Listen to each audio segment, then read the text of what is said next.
¿Estás? Sí, sí, estoy. Pues muy buenas, Julia. ¿Cómo estamos? ¿Estás preparada para lo que se viene? Sinceramente, no. De hecho, te conté ya que he tenido pesadillas, básicamente, con esta grabación, en la que yo sabía que había que hacer un mogollón de alarmas al inicio Ujú. de este podcast. O Sí, pero no sea, las vamos a hacer, ¿o ¿no sí? las vamos a hacer? Vale, no Bueno, las ¿quieres hacemos. hacer? Sí, no, te concedo para que no se cumplan tus pesadillas. Vale. Disclaimers. No somos expertos. Esto es simplemente un comentario de un libro que tú te has leído y te ha despertado reflexiones. Pero no estamos dando una clase de historia ni de política. Y la podemos liar muy par. Por favor, no nos canceléis. Y todo esto para darte pie y que expliques cuál es el libro que Ujú. traes. Claro, porque venimos a hablar de un conflicto histórico, pero también muy presente. Venimos a mojarnos y por lo Ay, tanto Dios. venimos a jugarnos la cancelación. Sí. Vamos a ello. Hoy en Superíndice, Gaza ante la historia.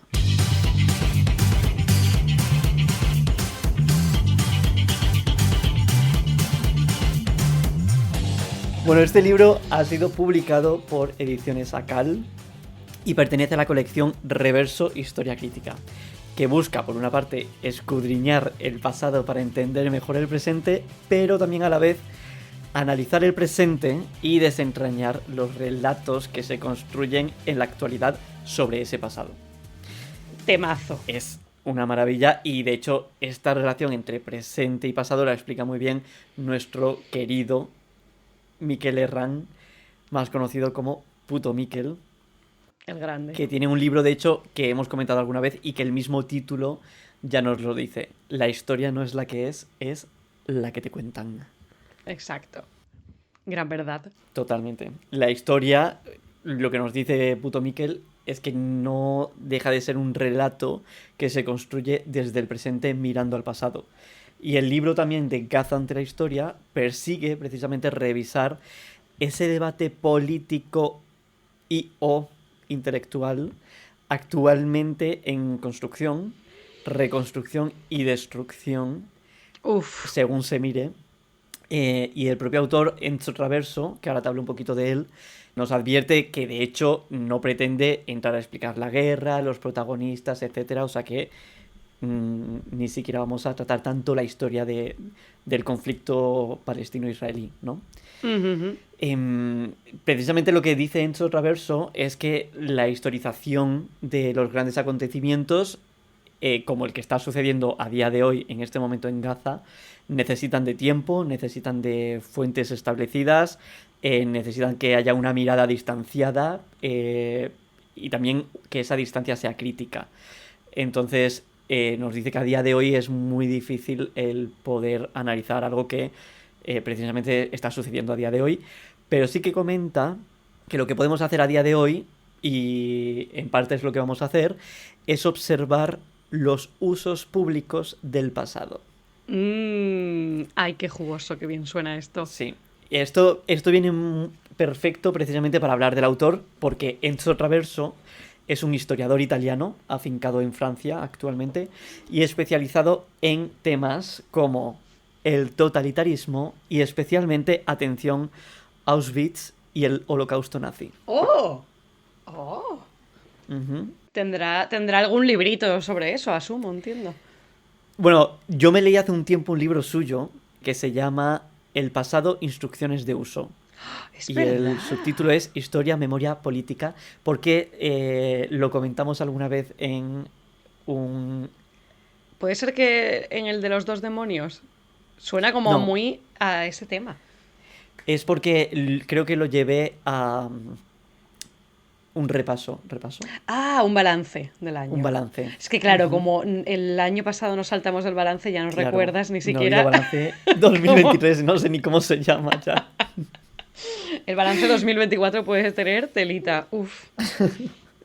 Sí, no sé si lo haremos el de los 2 años o un poco, bueno, tenemos que ver cómo gestionamos esta gran coordinación que tenemos. Esta ausencia.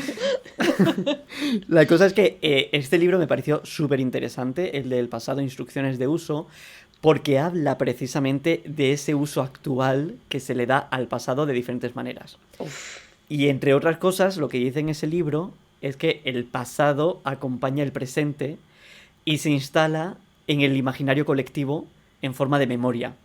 es que Y que luego esa memoria se amplifica de manera extrema por los medios de comunicación y frecuentemente es gobernada esa memoria por los poderes políticos. Y me parece como una frase que resume muy bien cómo se teje esa memoria que de alguna manera está conectada con la historia, pero no del todo, ¿no? Porque al final la memoria y la historia tienen sus diferencias, a lo cual Enzo Traverso también entra en este libro y me parece súper interesante. totalmente. Es que parece que en estos, yo qué sé, en los últimos 5 o 6 años, estamos como siendo muy conscientes de que estamos viviendo momentos históricos de los que se iba a hablar.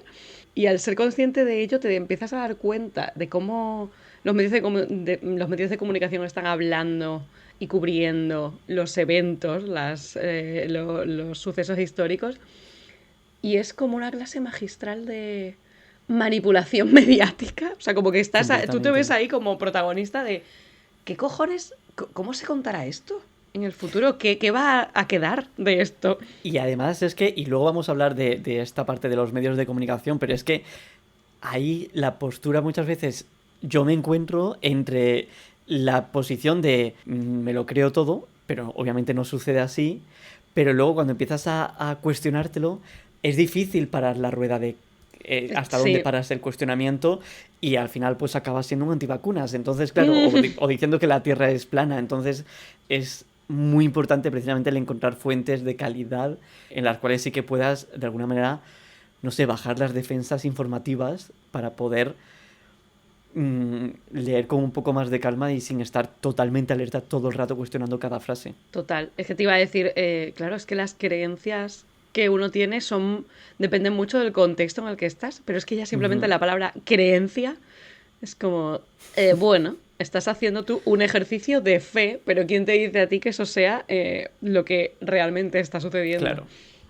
Y es que además, en ese sentido de no solo de los medios de comunicación, sino también de los poderes políticos, que comentaba, por ejemplo, con la frase de Enzo Traverso, una de las cosas que precisamente motivan a Enzo a escribir este libro es la indignación que siente en la hipocresía por parte de lo que podemos llamar Occidente en el tratamiento del ataque a Hamas, que él dice que obviamente a Hamas se le condena de manera necesaria y comprensible, Ujú. pero que todo este ataque a Hamas luego te encuentras al otro lado lo que está haciendo Israel y las críticas que se le hacen a Israel, sin embargo, por su brutal reacción, es si acaso que algún país de la Unión Europea o Norteamérica, cuando lo ha condenado, ha sido enfatizando la simpatía y solidaridad con Israel y tal. Entonces, claro, y eso cuando se ha condenado, que en la mayoría de los casos simplemente se hablaba del derecho a defenderse y de dar una respuesta a ese ataque.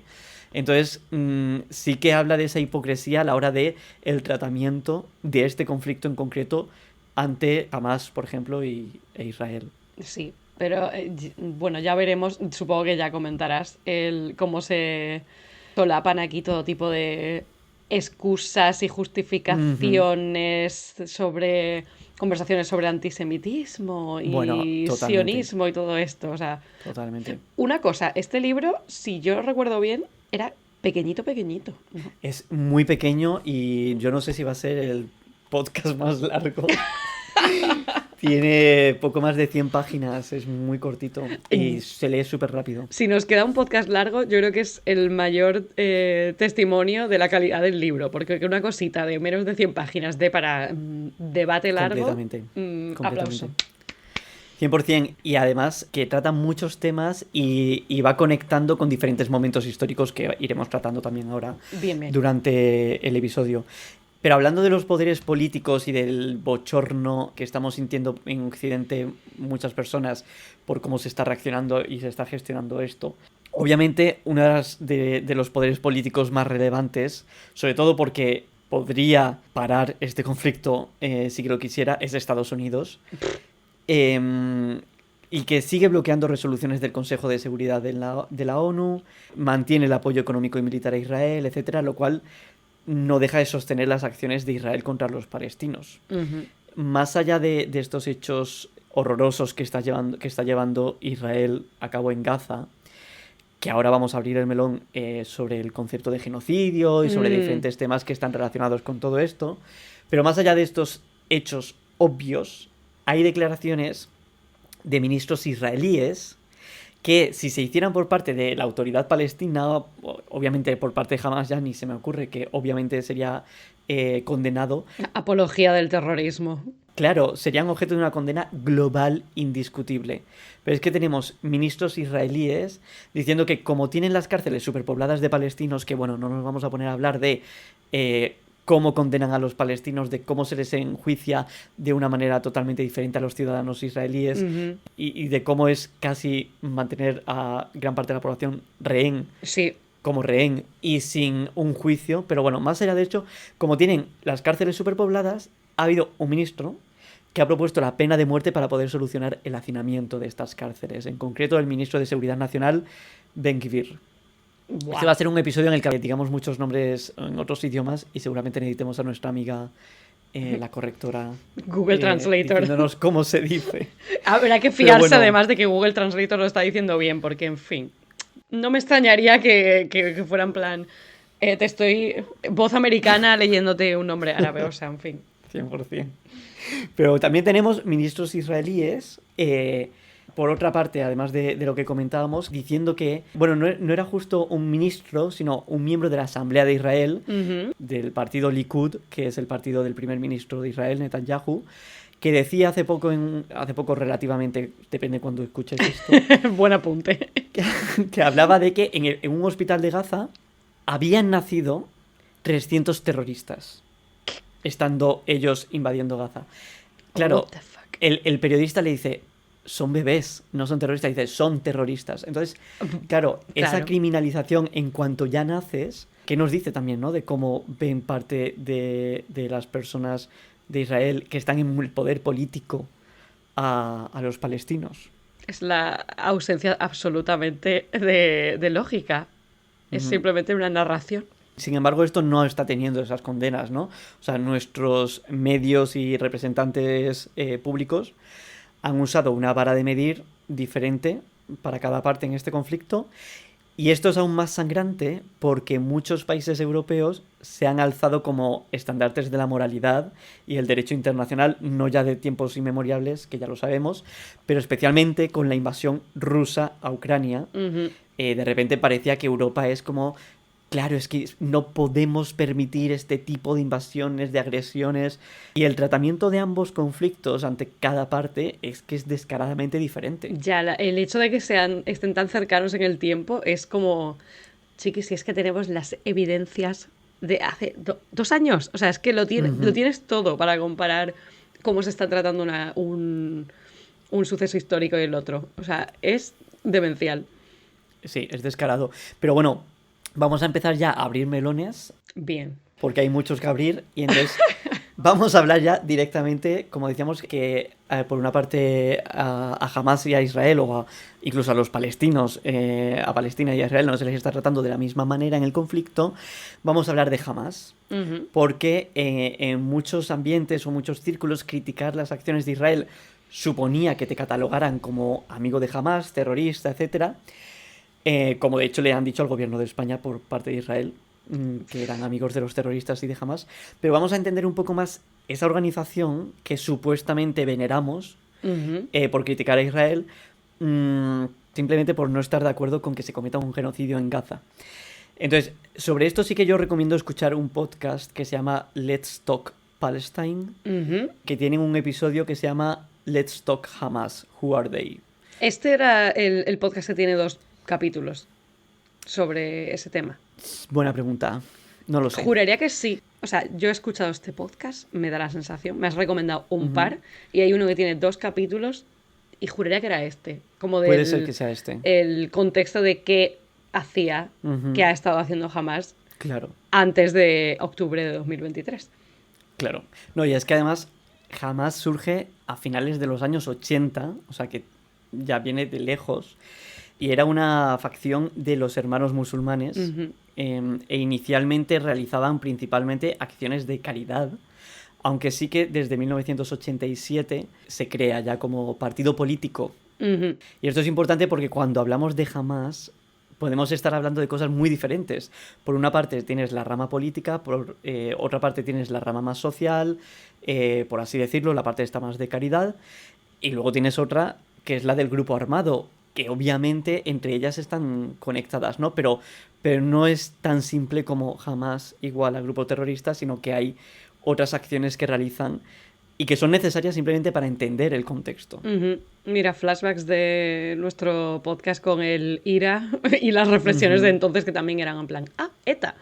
O sea, Sí. no es tan sencillo como hacer una generalización de estas siglas significan terrorismo. O sea, viene de Eso un es. contexto previo siempre.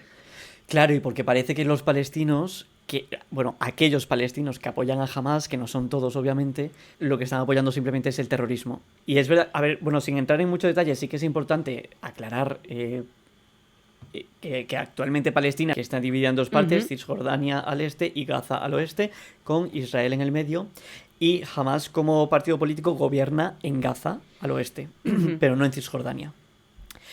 Y esto sí que nos da ya una idea de que el apoyo a Hamas por parte de los palestinos es muy variado. Y esto depende mucho de las experiencias que tienen con respecto a la ocupación israelí, con sus vivencias colectivas en general. Es decir, no es lo mismo vivir en Gaza y sufrir la ocupación y todas las consecuencias de estar viviendo en un espacio como en Gaza que vivir en Cisjordania o ser una persona palestina que vive en la diáspora, en Europa o en Estados Unidos, por ejemplo. Pero, entonces, esas... Sí. corrígeme si me equivoco, pero en Cisjordania también se han sufrido ahora mismo ataques por parte de Israel, ¿no? Claro, pero es que en Cisjordania también se sufre la ocupación. Son diferentes las maneras en las que Israel ha gestionado, justificado, ¿no? si es que se puede usar esta palabra, cada parte, porque Gaza lo tenían en un bloqueo absoluto y en cambio en Cisjordania o sea, digamos que ellos no estaban dentro de Gaza y lo tenían bloqueado. Y en Cisjordania, sin embargo, sí que tienen asentamientos y tienen 3 niveles diferentes de ocupación, mayor o menor según en la parte del territorio, pero están totalmente imbricados dentro del territorio, ¿no? Esos asentamientos. Lo que me pregunto es si el ataque a Gaza lo justifican, y estoy haciendo muchísimas comillas, con el ataque y derribo a Hamas. ¿Cuál es la justificación que tienen para atacar a Cisjordania también?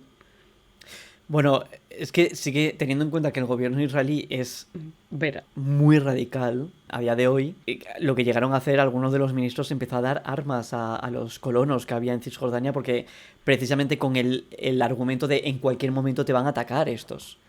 Entonces te voy a dar armas para defenderte. Sí, no les hace falta una gran justificación para hacerlo. Claro, simplemente inculcando el miedo de mira lo que han hecho en Gaza, también nos puede pasar en cualquier otra parte, lo que hacen es, bueno, pues crear esa retórica que les sirve muchísimo también para incluso obtener más poder, ¿no? Pero claro, es que estas diferentes vivencias, estando en diferentes puntos, se plasman también en las visiones que se tienen sobre cómo debe abordarse la ocupación.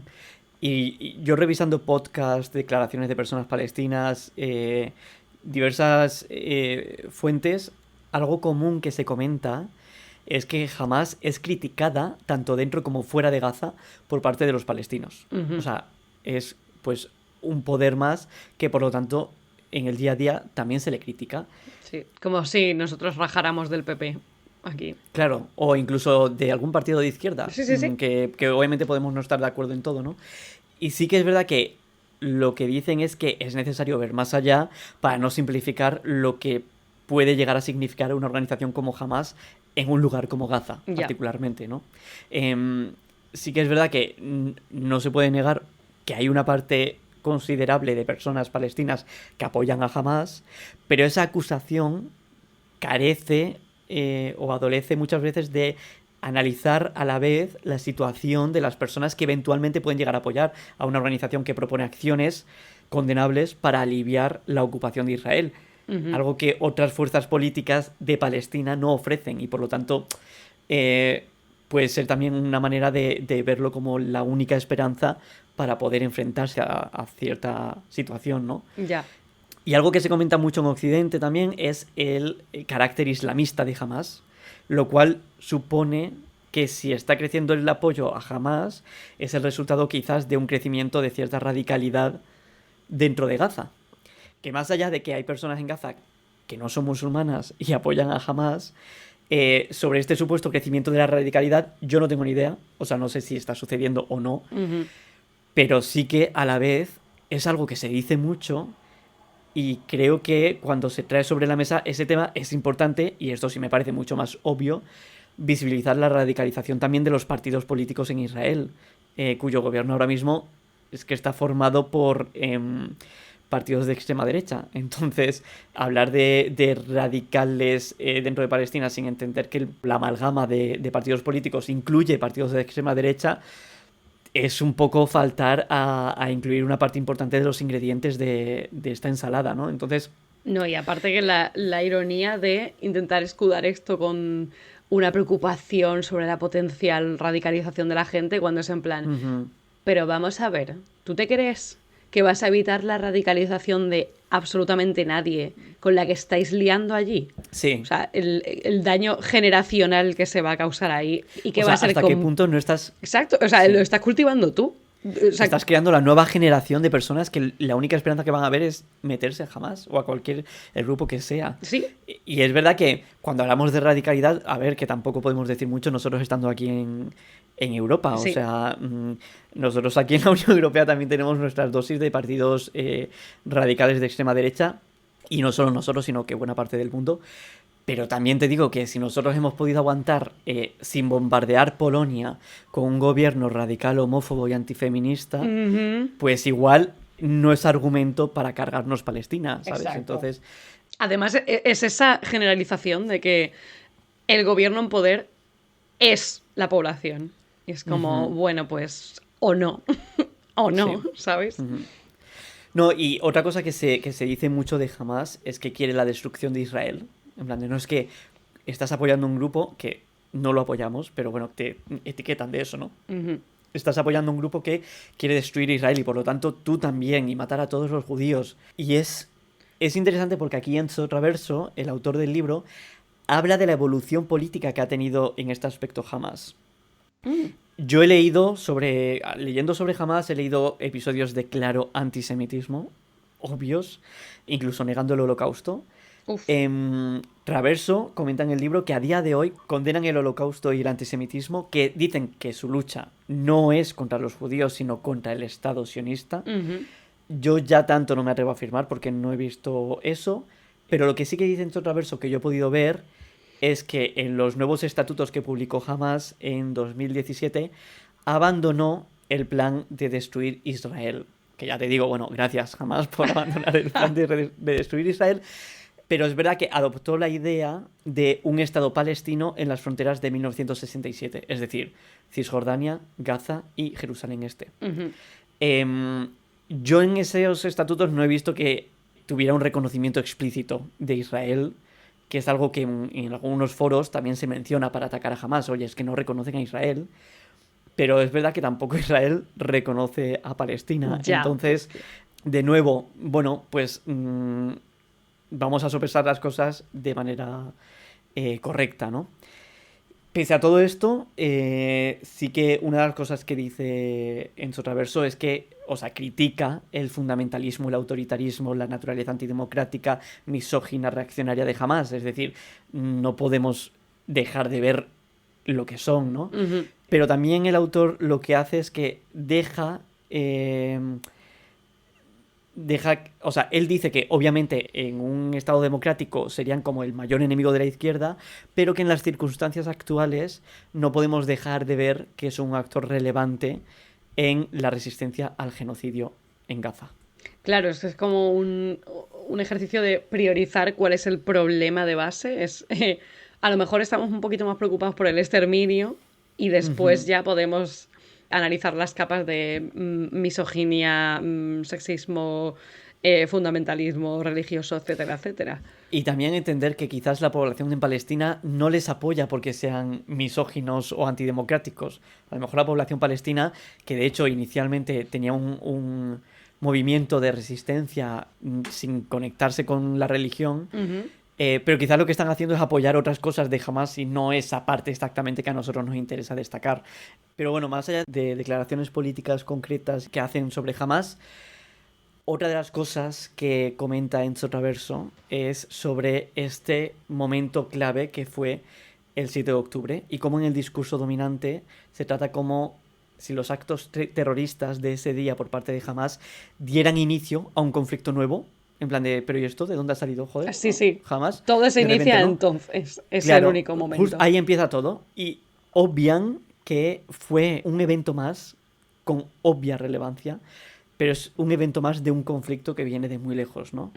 Y de hecho esto es algo que dijo el secretario general de las Naciones Unidas, Antonio Guterres, que dijo que estos ataques de Hamas no se habían producido en el vacío. Exacto. Y que el pueblo palestino llevaba 56 años sometido a una ocupación asfixiante.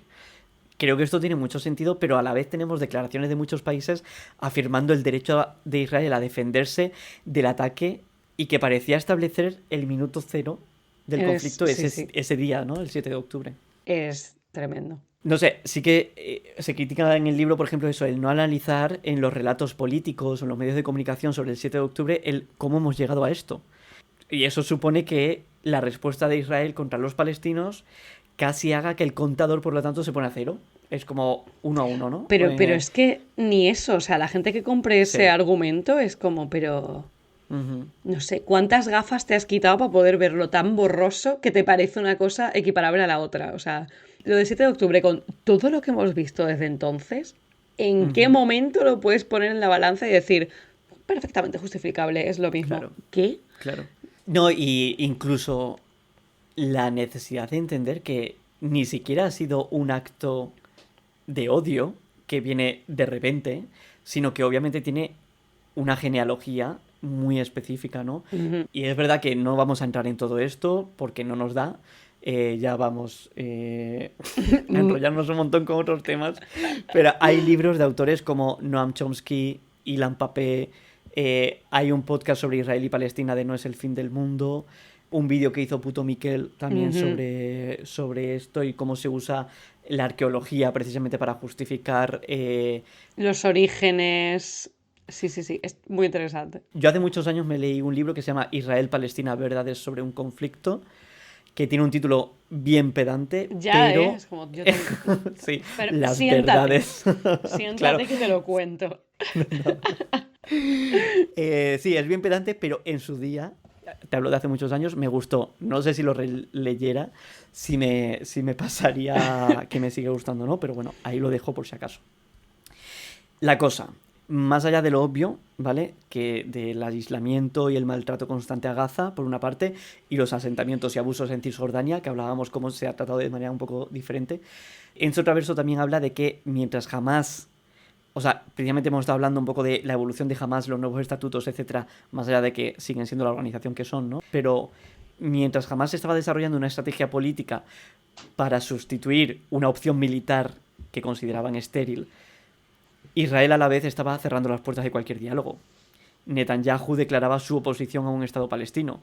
Los gobiernos de Netanyahu ampliaban los asentamientos en Cisjordania, trasladaban la capital a Jerusalén, congelaban Gaza, bloqueándola completamente. Entonces, lo que dice Enzo Traverso es que el 7 de octubre no deja de ser una reacción inevitable. Y él lo dice así, y me parece muy curioso porque inevitable también es la palabra que usábamos en el anterior superíndice de No digas nada, cuando hablábamos del conflicto con el IRA en Irlanda del Norte. Y de hecho es el minuto que publicamos finalmente en Instagram. ¡Oh! Superíndice.podcast. Pero qué buen ojo, qué buena memoria. Me acuerdo porque cuando leí el libro me acordé de eso, que decíamos que había habido un caldo de cultivo, y estamos hablando de Irlanda del Norte, con una carga de colonización, sí, ataques a una parte de la población, maltrato y acoso continuo, represión de acciones pacíficas de derechos civiles. Es decir, es que me suena todo tan paralelo. Lo es. Entonces me parece muy interesante. Pasando ya de este tema del 7 de octubre, vamos a abrir otro melón. Madre mía. Tu índice son solo melones, ¿no? Sí, uno de tras hecho, otro. hoy hemos venido a hidratarnos y a comer fruta. Entonces vamos a hablar de si esto, lo que está sucediendo en Gaza, es o no es un genocidio. ¿Tú qué piensas?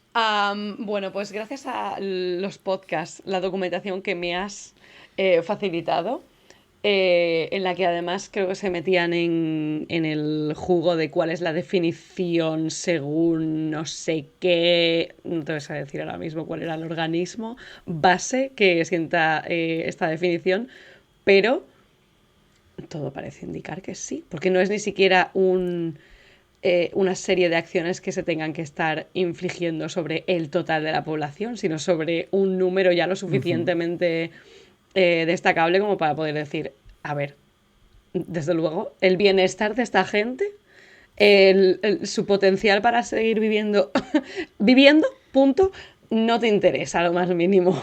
Entonces, Claro. Sí, no sé cómo a alguien le puede caber duda realmente. Claro. Bueno, aquí lo que dice en el libro, Enzo Traverso, aclara que el concepto de genocidio es un concepto de ámbito jurídico. Ah, Por lo que él lo que deja muy claro es no podemos utilizarlo a la ligera. Esto es algo jurídico y por lo tanto tendrá que aclararse en ese ámbito. qué curioso. ¿Cómo que...? Es curioso. Y una vez aclarado este punto, este pequeño matiz, él dice lo de Gaza, un genocidio. ¿Por qué? Y entonces Según los criterios jurídicos, punto por punto está cuadrando. te voy a dar 3 motivos por lo que yo identifico en el libro, por lo que he identificado más o menos de por qué él defiende que es un genocidio. Ujú. El último te sorprenderá. Buen gancho. Bueno, el primero es que dice que la única definición normativa que tenemos a día de hoy de genocidio es la de la Convención de la ONU de 1948. Vale. Bueno, la podéis buscar, es bastante sencilla y lo que dice es, esta definición se adapta perfectamente a la situación de Gaza. Sin más. Ya está. Primer motivo. Segundo motivo es que ya en octubre de 2023, Ujú. 800 académicos de disciplinas como el Derecho Internacional o los estudios de genocidio y el Holocausto firmaron una carta dando la voz de alarma sobre el posible genocidio en Gaza.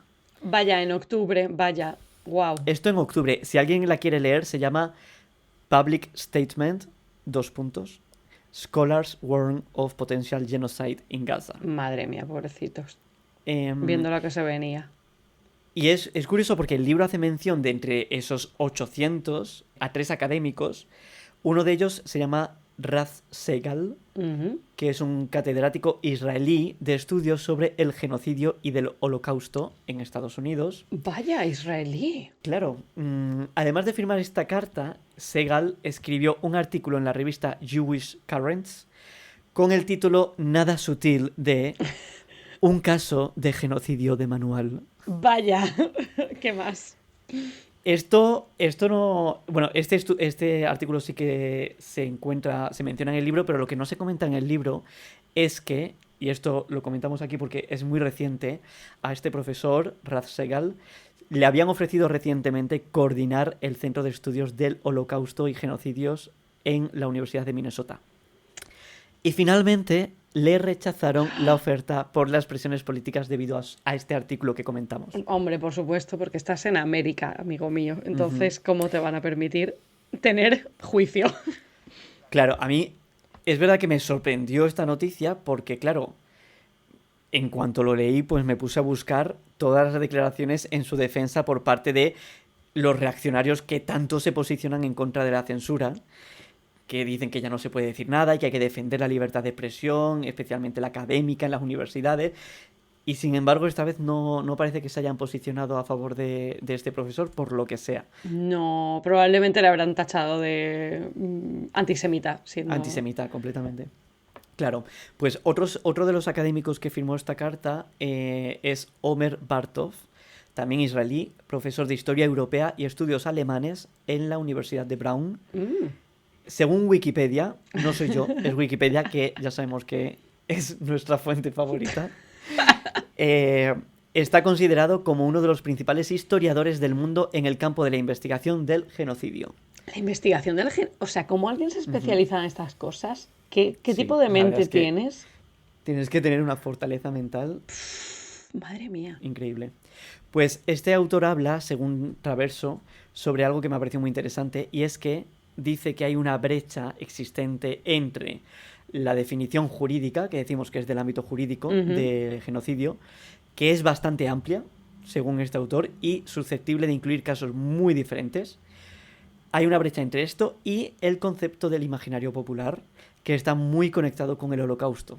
Ya. Y esto hace que, por lo tanto, para la población deba parecerse mucho cualquier acción al Holocausto para que podamos considerarlo genocidio.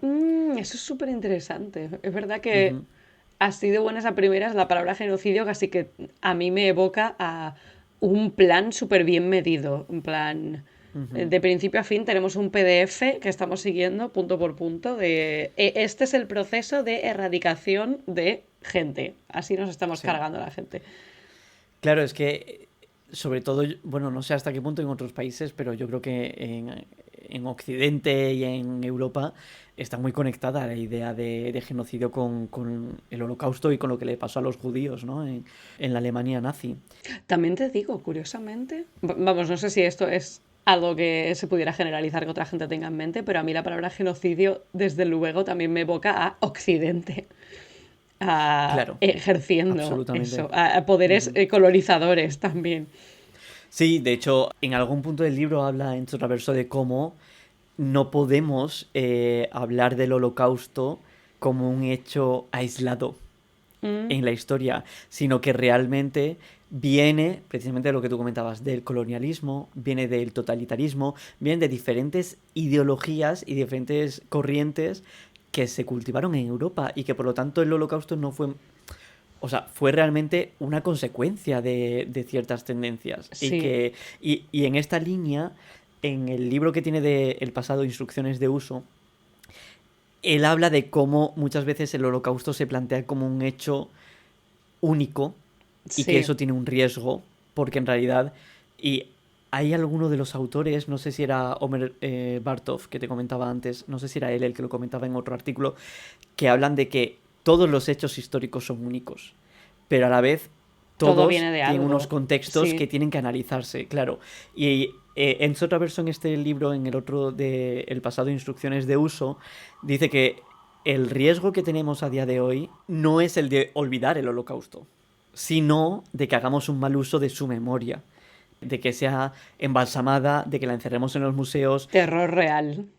Claro, de que neutralicemos su potencial crítico o incluso que la usemos para un uso apologético del actual orden mundial. De ahí estaban los malos y aquí están los buenos, ¿no? Sí, sí, sí. De hecho, es curioso que menciones esto. Bueno, supongo que lo hilarás más adelante, pero sí, precisamente el tener el contexto de el Holocausto en mente y ver a según qué gente ahora mismo apoyando a Israel y justificando precisamente por eso, por lo que sucedió en el Holocausto y todo tipo de justificaciones de antisemitismo.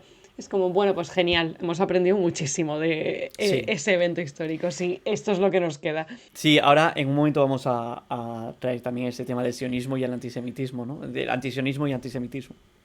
Ya para cerrar este tema del genocidio, te voy a dar el tercer y último motivo que yo he encontrado en el libro cierto. por el cual Enzo Traverso defiende ese uso, ¿no? Uno de los motivos que encuentro es que él aclara que, como un poco decíamos al principio también, que en las próximas décadas ya se describirá bien la guerra en Gaza, se estudiarán bien las motivaciones, los actores, todo, ¿no? Y que lo que decíamos que para eso hace falta tiempo y distancia. Pero lo que dice Enzo Traverso es: hoy lo necesario es parar la guerra. Y la alarma contra un genocidio cumple esta función. Ya. Y me parece súper útil, ya me parece con eso suficiente como para utilizar este término de manera política. Claro, claro. Obviamente no de manera jurídica, pero sí de manera política, ¿no? Pero volviendo un poquito al 7 de octubre y el ataque terrorista de Hamas, algo que critica Enzo Traverso es la narrativa que justifica la respuesta tan brutal de Israel, que lo hemos comentado un poco, ¿no? Como si fuera algo así como la respuesta de Israel, un mal necesario o una respuesta entendible. Es como, bueno, es una contestación, igual un poquito exagerada. A ver, si viniera de la nada... Claro, sobre todo cuando se preparan todos los países ya diciendo que Israel tenía derecho a contestar esto, ¿no? Tenía derecho a responder. Pero sobre todo también el decir, claro, es una víctima que ha sido agredida y que se está revolviendo, quizás un poquito más de lo que nos habría gustado, pero se puede comprender, es comprensible, ¿no? Esta reacción por parte de Israel. Y esto yo lo he visto justificado en algunos discursos de ciudadanos israelíes que creo que no están en posiciones tan radicales, al igual que en declaraciones políticas o medios de comunicación occidentales, obviamente, pero me ha sorprendido encontrarlo en ciudadano de a por pie. parte de... Sí, y que no considero que sean tan radicales como para sostener ese tipo de postura. Pero hay un vídeo en YouTube que me pareció muy interesante de ver, a pesar de no estar de acuerdo en nada de lo que dice, Ujú. y es un vídeo de finales de abril que está subido por la Facultad de Derecho de la Universidad de California, Berkeley, y es un vídeo sobre debates del sionismo y del conflicto palestino-israelí. Ujú. Y en este vídeo tienen como invitado a un escritor y periodista de Israel que se llama Yossi Klein Halevi. Ujú. Yossi Klein Halevi. Y esta persona, más allá de reforzar el mensaje de que lo que Israel está haciendo en Gaza es lo que cualquier otra nación haría en su lugar, Bueno. lo que dice en un punto es que la diferencia de esta guerra con otras guerras contra Hamas es que se decidió por parte de Israel no darles inmunidad cuando Hamas se escondía tras las infraestructuras civiles. Es decir, ir a por las escuelas, los hospitales, las mezquitas, y que esa es la decisión que, según él, tomó la población israelí judía, que esta aclaración la hace él y lo refuerza, y que esta decisión es, en su opinión, inevitable. Entonces, de nuevo, esta idea de necesaria, inevitable, lo que cualquiera tiene derecho a hacer, etc. Y sobre este tema me parece muy interesante porque Enzo Traverso compara todo esto con un artículo de un historiador y filósofo alemán Uy, llamado Ernst Nolte. otro gran nombre. Y según Nolte, vamos a ello, la Alemania nazi copió prácticamente todo lo que hacía de la Unión Soviética en su tiempo. Nolte, este autor, escribió en el 86 un artículo en un diario de derechas que se llama Frankfurter Allgemeine Zeitung. Habrá que verlo. Frankfurter Allgemeine Zeitung. Bueno, un diario de derechas que es uno de los principales diarios en Alemania, básicamente, y un poquito conservador, porque estamos hablando de un artículo del 86, pero te hago un flash forward a noviembre del 2012, en el que este diario alemán, este mismo diario, Que sigue en que pie. publicó el artículo de Nolte, sí, sigue en pie. Tuvo una polémica en España, este diario, en 2012, porque se posicionaron contra la inmigración española en Alemania durante la crisis del euro. Curioso. Por ir viendo un poco de qué pie cojean nuestros amigos del Frankfurter Allgemeine Zeitung. Pero, volviendo a Nolte, en el 86 escribe este artículo en el periódico y él relataba que la Alemania nazi sentía por parte de la Unión Soviética una amenaza existencial. Ajá. Y por lo tanto, los crímenes de los nazis fueron una reacción defensiva ante esa amenaza de la Revolución Rusa y los crímenes en masa que también hacían los rusos. No sé, no me preguntes por el razonamiento de toda esta basura porque es verdad que no lo termino de entender, pero básicamente resulta que el móvil de Hitler fue una reacción externa y no debido principalmente a ser un puto nazi y ser un antisemita. De verdad, ¿eh? Entonces, la guinda de este pastel es que Nolte llegó a argumentar que el Holocausto fue una respuesta comprensible, Claro. aunque excesiva, por parte de Adolf Hitler frente a la amenaza soviética. Comprensible. Es que cuando hace este paralelismo en Traverso, que a día de hoy lo vemos como una barbaridad, porque lo es increíble que no podamos ver la barbaridad que supone que se justifique también lo que está haciendo Israel. más allá de comparaciones del Holocausto con el genocidio en Gaza, es una matanza indiscriminada de la población, ¿no? Y se está justificando con que es una respuesta comprensible, De verdad. aunque excesiva. Entonces, una vez más, respuestas comprensibles, excesivas, pues como organizar un genocidio, ¿no? Es que nadie empatiza ya con los nazis, ¿qué pasa?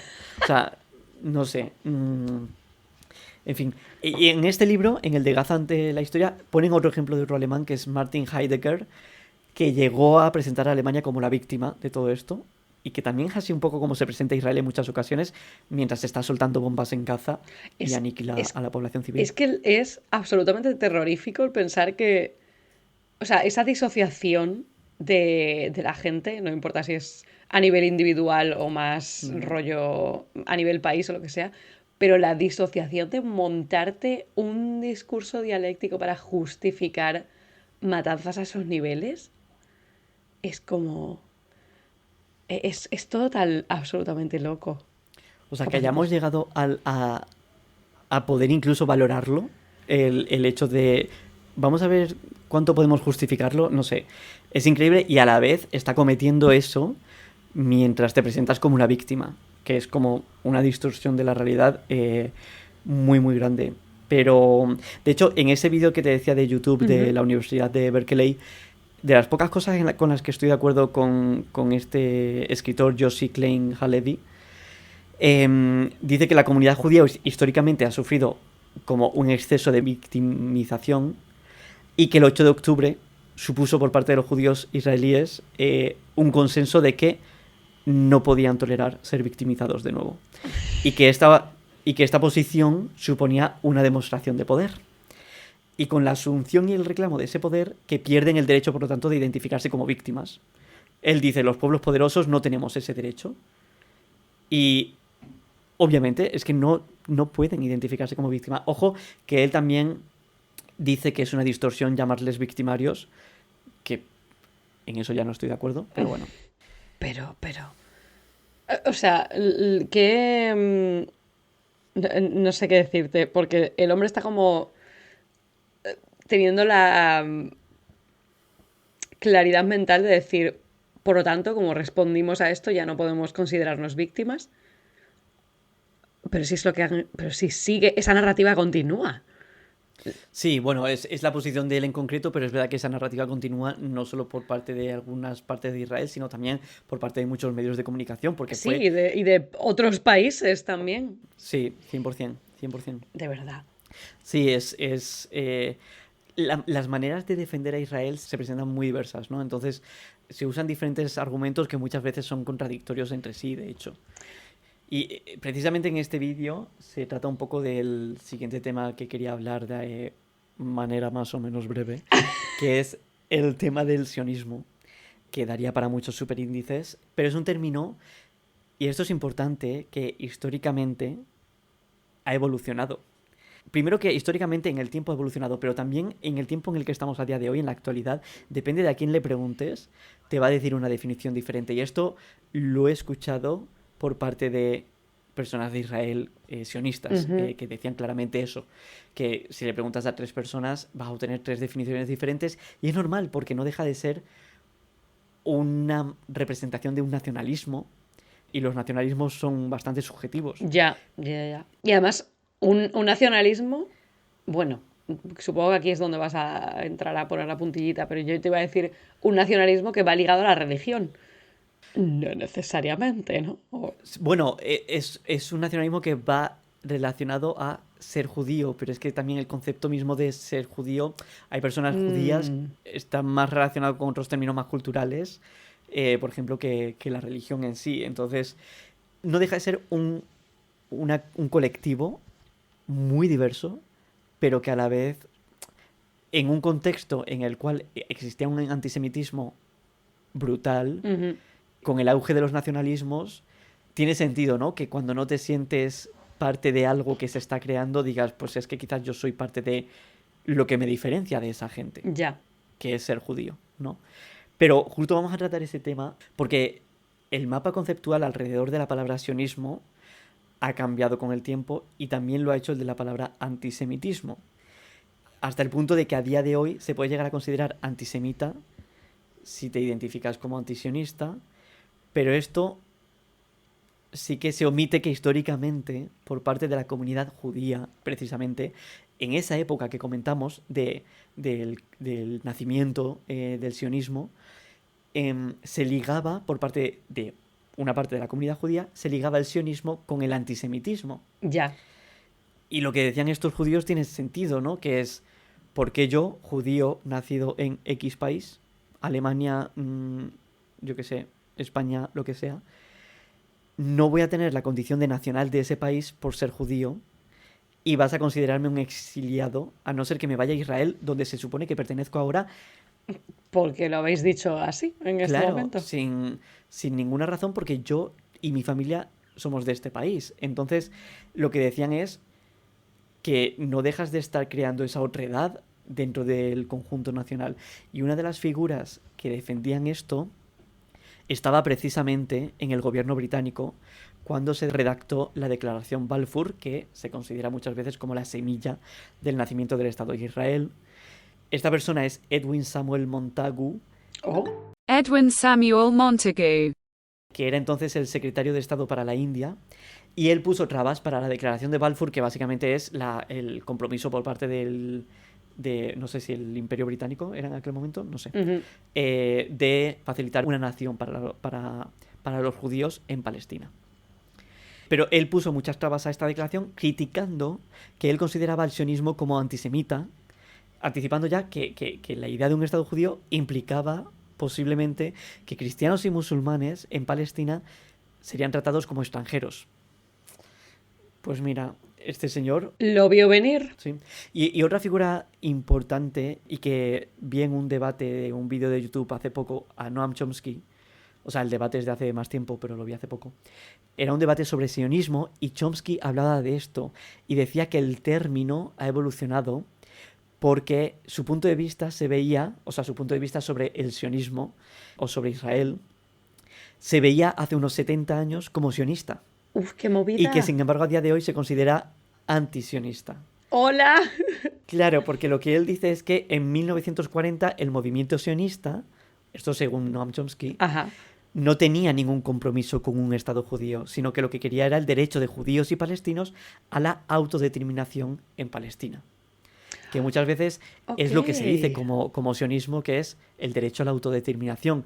Y lo que dice aquí Noam Chomsky es sí, derecho a la autodeterminación con los palestinos en Palestina. No necesariamente un Estado judío que expulse a las personas que viven allí, ¿no? Buah. Qué voltereta dialéctica esa, ¿eh? Uh-huh. Es que es brutal como con el tiempo ha ido evolucionando hasta ser la antítesis de lo que era, ¿no? Qué fuerte. Pero, bueno, volviendo un poquito al presente y a las manifestaciones contra el genocidio en Gaza, que está habiendo por todo el mundo, Enzo Traverso lo que dice es que dentro de esta vasta constelación de críticas a Israel hay principalmente tres sensibilidades, de manera un poco resumida, ¿no? Por una parte tenemos, según Enzo Traverso, jóvenes de origen postcolonial, con familias de origen africano o asiático, y que ven en la causa palestina una nueva etapa de lucha contra el colonialismo. También tendríamos antirracistas que ven la liberación de Palestina como una lucha global contra el racismo y la desigualdad. Y por último, personas que sienten una tradición universalista e internacionalista. Muchos de los que están en esta última categoría son de hecho judíos también, ¿no? Que critican a Israel. Y lo que dice Enzo Traverso cuando se habla precisamente de que estas manifestaciones son antisemitas, al equiparar antisemitismo con antisionismo, se matan, según Enzo Traverso, 3 pájaros de un tiro, porque atacas al anticolonialismo, al antirracismo y a las críticas por parte de los judíos o de las personas internacionalistas, ¿no? Qué buen ojo, buen análisis ese.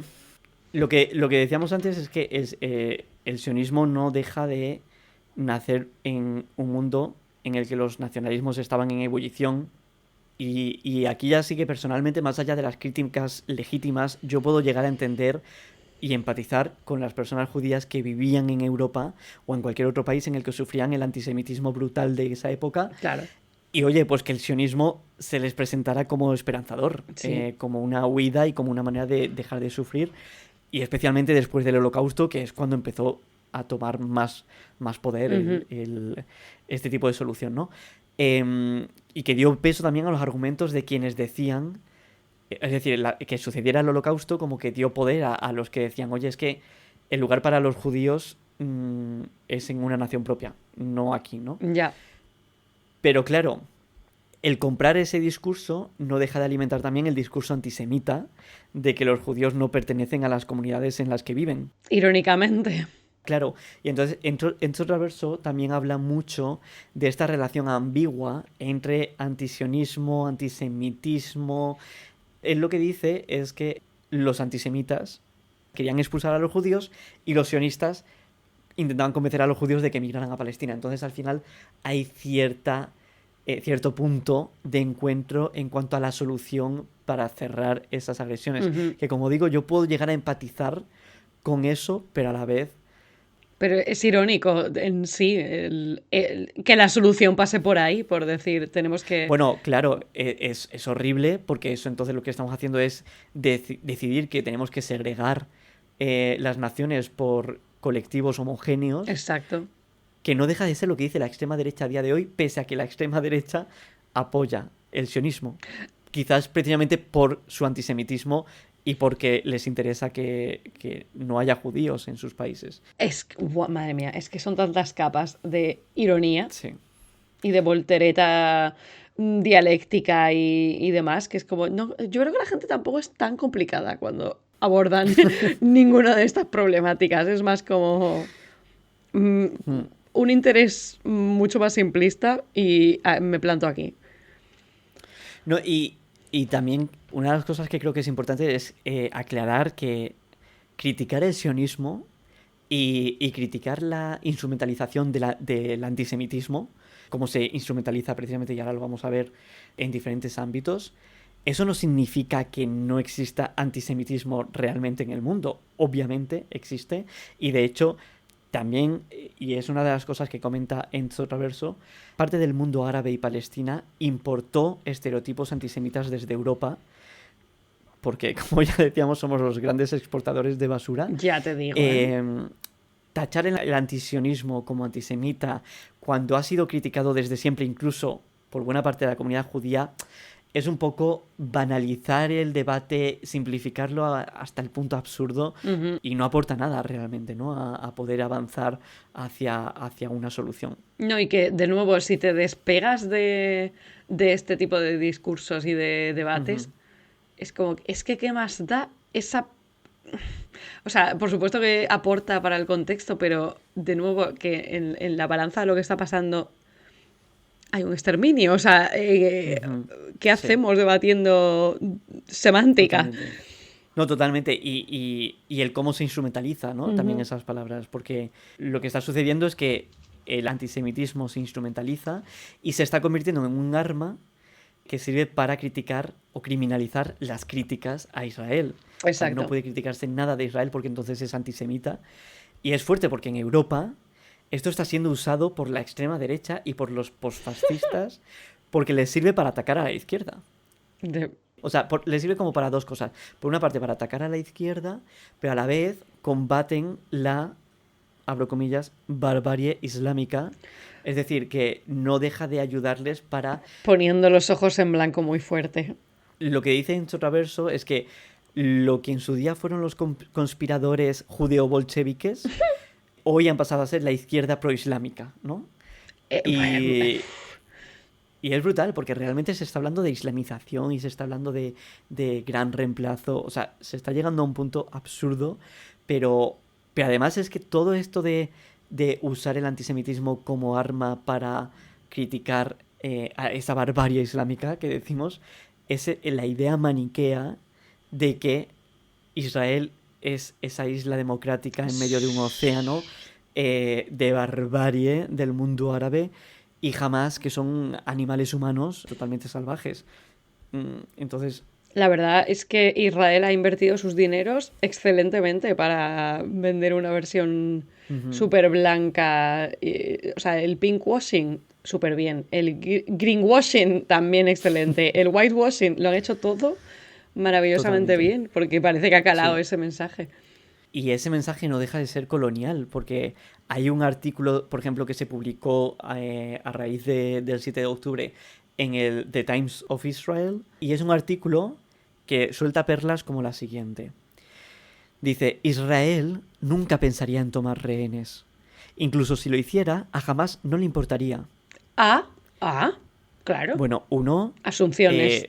no sé hasta qué punto parte, si no casi todos los presos que están en Israel, palestinos, podrían considerarse rehenes, teniendo en cuenta las políticas que usan para detenerles. Pero además, cuando dice que a Hamás no le importaría, es que literalmente Hamás lo que pedía para liberar a los rehenes era la liberación de los presos palestinos. Ujú. Entonces, es que, claro, es importante eso, que en Cisjordania es habitual que se arresten a familiares de combatientes palestinos, que les condenen a penas de detención administrativa que pueden durar meses, años, no se sabe. Eso por una parte, pero otra parte que decía el artículo y que me parece como mucho más obvio de ese lenguaje colonial es que dice, tomar a estas personas como rehenes es un pico en el barbarismo de Hamás que debe ser vencida si uno quiere vivir en una sociedad más o menos civilizada. De nuevo, claro, barbarie versus civilización, porque obviamente lo que está haciendo Israel es civilizar Gaza. Sí, hay evidencias de ello, desde luego. Uh-huh. De verdad. Está Edward Said retorciéndose en su tumba. ¿Está muerto Edward Said? No lo sé. Perdón, Wikipedia. Perdón. Pero bueno, hay una parte en la que entra Enzo Traverso que no nos va a dar tiempo porque ya se nos está yendo de madre el asunto, pero es en el derecho a la resistencia palestina, que lo que dice es que mira, se habla todo el rato de que Israel tiene derecho a responder, pero hasta qué punto Palestina no está respondiendo a una situación insostenible, ¿no? Y hasta qué punto dice Enzo Traverso que vale, que no todos los medios son aceptables para alcanzar un fin, pero que estos medios incongruentes y reprochables se están empleando para una lucha legítima contra una ocupación ilegal, inhumana y inaceptable. Es todo un melón, no sé si nos da tiempo a abrir un poquito sobre esto. Yo lo hemos ido tocando un poquito al principio también, Sí. en plan, que no viene de la nada ese tipo de reacción Sí. y el apoyar de una forma u otra a Hamás por parte del pueblo palestino. Sí, y aquí sí que todo el tema del derecho a la resistencia es algo que yo no lo tengo claro porque no sé dónde establecería los límites para yo considerar algo de una manera u otra, no lo sé. Claro, pero es que es todo, o sea, el melón es cómo tú desde tu comodidad de persona europea en un país democrático, Eso es. cómo puedes tú 100%. hacer el ejercicio mental de decir, Claro. ¿podría yo hacer esto? Ya, pero es que tú no estás viviendo en esas condiciones, es que te tendrías que ver. Y incluso hasta qué punto, estableciendo ciertos límites, es como yo desde Occidente te digo que ahí te has pasado. En plan de, Claro. eso ya no. Sí, es ahí donde me parece todo como muy, muy espinoso. Y hay un documental que he visto hace poco de una abogada israelí que se llama Leah Zemal, ella. Leah Zemel. El documental se llama Advocate. Uy. Y ella se dedica a defender a los acusados por acciones que hayan hecho contra la ocupación y el colonialismo israelí. Pero ella es abogada israelí. Ella es abogada israelí, sí. Y te cuenta su historia de vida y es brutal. Qué Es interesante. súper interesante. ¿Plataforma? ¿Plataforma? Sí. Plataforma sí me vale. Filming. Claro que sí, es que filming. Y es verdad que es una figura que... O sea, hay algún momento del documental que yo dije... "Ah", pero bueno. Bueno, es que con este tema sería raro si te Si lo ves encuentras... tú o cualquiera de nuestras lectoras, lo comentamos, que nos escriban. Pero sí que hay un momento de ese documental en el que le preguntan algo así como si ella llega a defender cualquier caso, incluso de asesinatos sabiendo que son culpables o de cosas muy crueles. Y ella dice algo así, y de nuevo estoy hablando de memoria, como que ella no es quien para cuestionar cómo un grupo oprimido decide cómo luchar contra esa opresión. Ya. Y que esos medios ella no es quien para cuestionarlos. Ella se dedica simplemente a defender a las víctimas de un sistema injusto. Es brutal. Es Buah, qué superinteresante. interesante, sí, sí, sí. Pero bueno, poco más Casi. Básicamente. Bueno, Relamiendo cada página de esas 100 páginas de una librito. pequeña cosa que sí. Vale, no, esto tal, vale, ok. Bueno, de las fake news hemos hablado, no me voy a enrollar más, pero bueno, muy fuerte que lo de los no sé cuántos cientos de bebés decapitados, Israel diciendo que la Agencia de Naciones Unidas para los Refugiados Palestinos había colaborado con el 7 de octubre, pero sobre todo el cómo las fake news, y aquí sí que me paro, cómo las fake news de este conflicto nos afectan también a nosotros, no ya obviamente porque somos los que recibimos esas fake news, sino cómo están afectando también a nuestra calidad democrática. Porque en el momento que Israel hizo la acusación de que la Agencia de las Naciones Unidas para los Refugiados Palestinos había colaborado de alguna manera en el 7 de octubre, muchos países de Europa decidieron dejar de financiar la agencia, que es de las pocas cosas que sostienen la vida de los Se palestinos. comieron el bolo así directamente. Claro, y no solo eso, sino que representantes políticos tachando de antisemitas cualquier crítica a Israel afecta también a nuestra calidad democrática.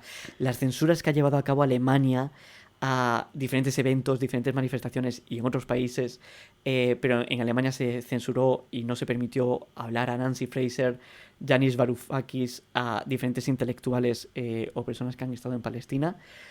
Se han reprimido manifestaciones en diferentes países, se han expulsado a personas de formaciones políticas y activistas. O Alemania, que en junio de 2024, sea cuando sea de distancia desde hoy, Exacto.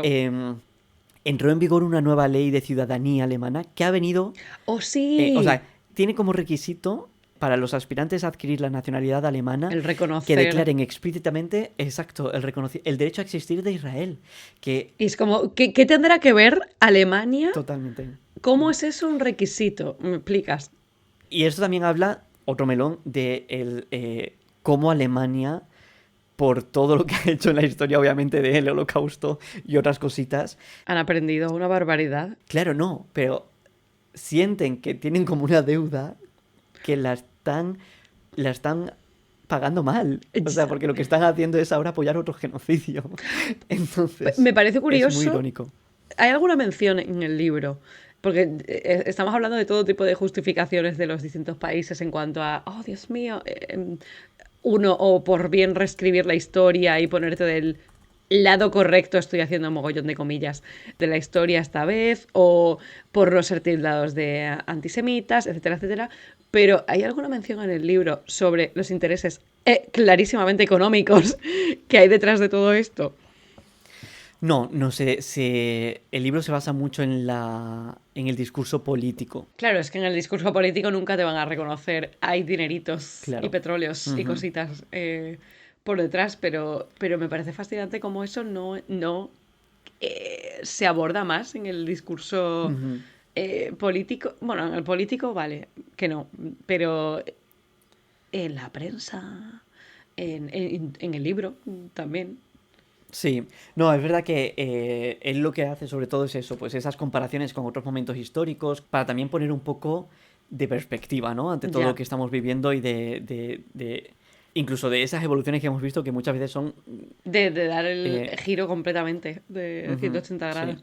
Y ya para cerrar, y para cerrar en una nota un poco más positiva, ¡Ay!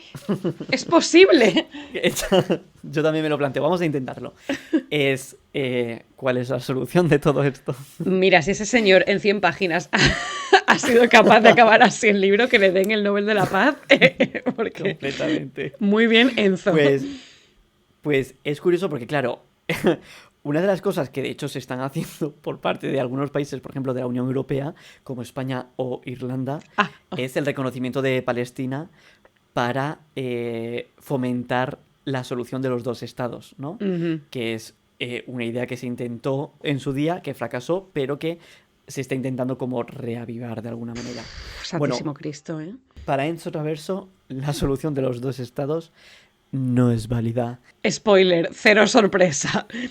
Sí, pero fíjate que yo pensaba que sí que podía llegar a ser válida, difícil pero válida, pero una vez que he leído el libro y he estado buscando más información, he escuchado o leído a muchas personas palestinas e israelíes y esto también coinciden con que la solución de los dos estados no es posible ya.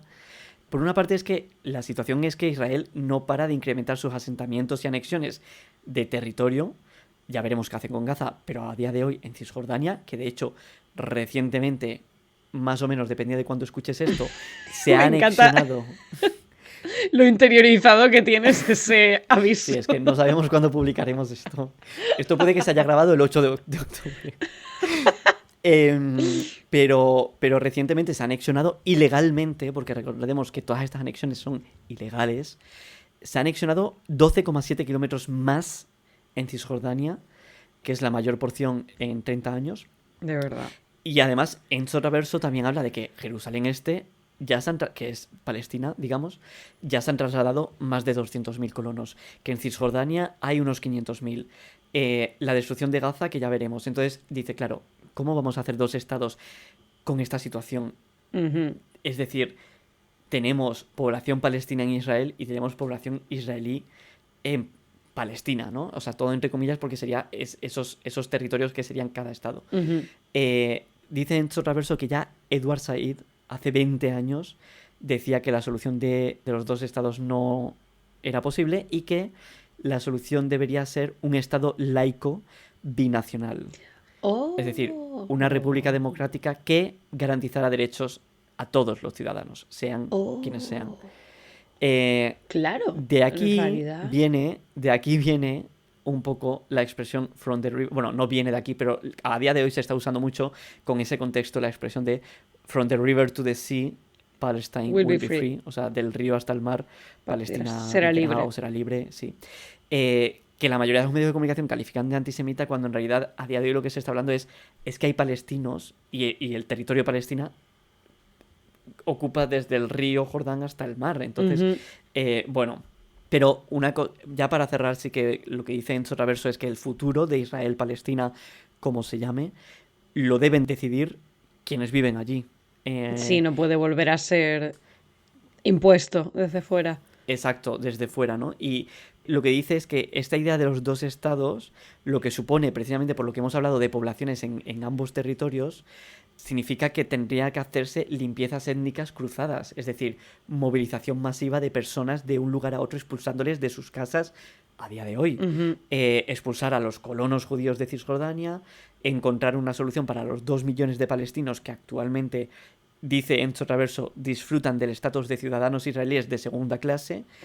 Es decir, habría que ver qué hacer con todas estas personas que ya están dentro de los territorios, ¿no? Y lo que dice es que esta división entre dos entidades nacionales uniformes étnica y religiosamente sería una regresión histórica, y que por eso muchos protagonistas de este conflicto no ven otra salida que la de un estado binacional.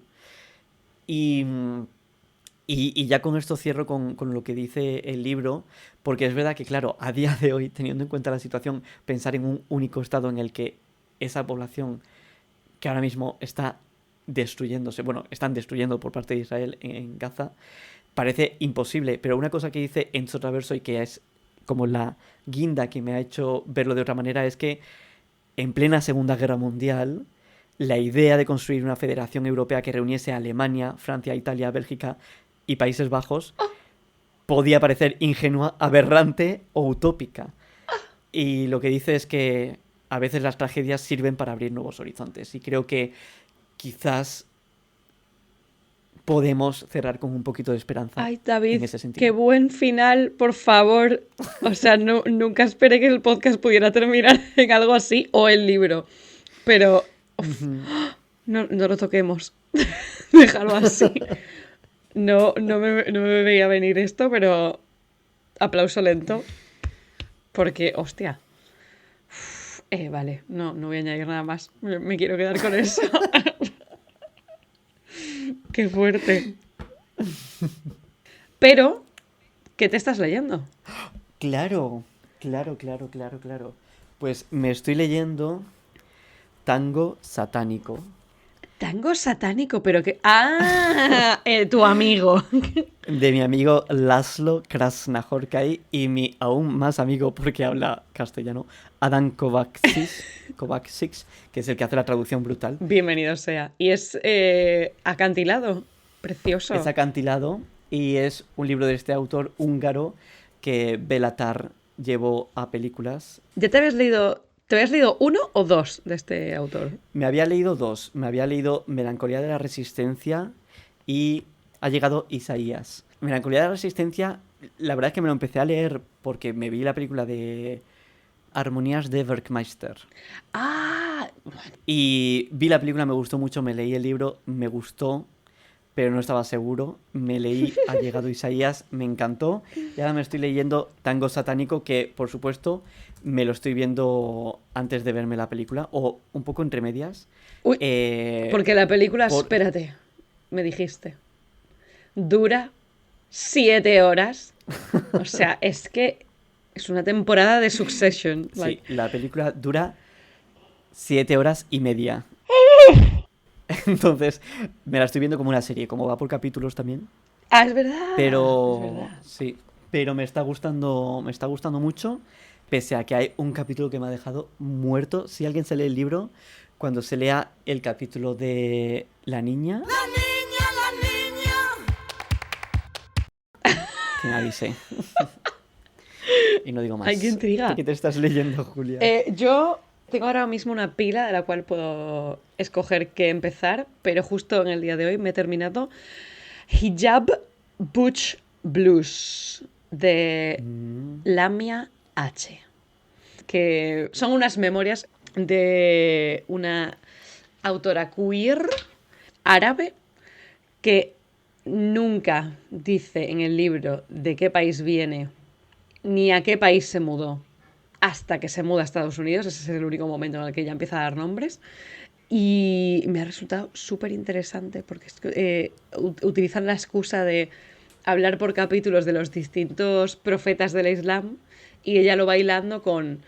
bueno, te hablo ahora de Yusuf, pero en realidad de lo que te voy a hablar es de cómo digerí yo los momentos en los que tenía que elegir, o sea, cómo escoger sus batallas, en qué momentos ella podía seguir haciendo activismo de cara y de defensa muy activa, o tenía que escoger sus batallas y no quemarse. Y entonces, O sea, cómo el Islam de alguna manera es aplicado en su vida sí, activista queer, ¿no? sí, sí, sí, sí, sí. O incluso hay veces en las que no comprende cuál es lo significativo de un profeta u otro, pero de repente le haya como un girito en el que se da cuenta de que, hostia, esto en realidad es un poco... sí, es un poco yo. Ahí tiene como un capítulo Wow. entero en el que reflexiona sobre Alá y es en plan... ¿y por qué utilizamos pronombres y estos masculinos? Y en realidad cada vez que se habla de esta figura, o sea, está clamando no binarismo. Entonces, todo el libro son como reflexiones de ese rollo y está muy, muy interesante. Tiene potencial súper bueno. índico, he de decir. Se viene. Muy bien, perfecto. Pues nada, entonces quedaremos pendientes. Si has aguantado hasta aquí, querida lectora, avísanos, nos dices, oye. Deja un emoji. Lo he sufrido. Lo he sufrido con vosotros. Y nada, y si quieres, pues te suscribes y así pues ya nos vamos hablando. Muchas gracias, Julia. Gracias, David, por esta clase de historia que no pretendía ser una clase de historia.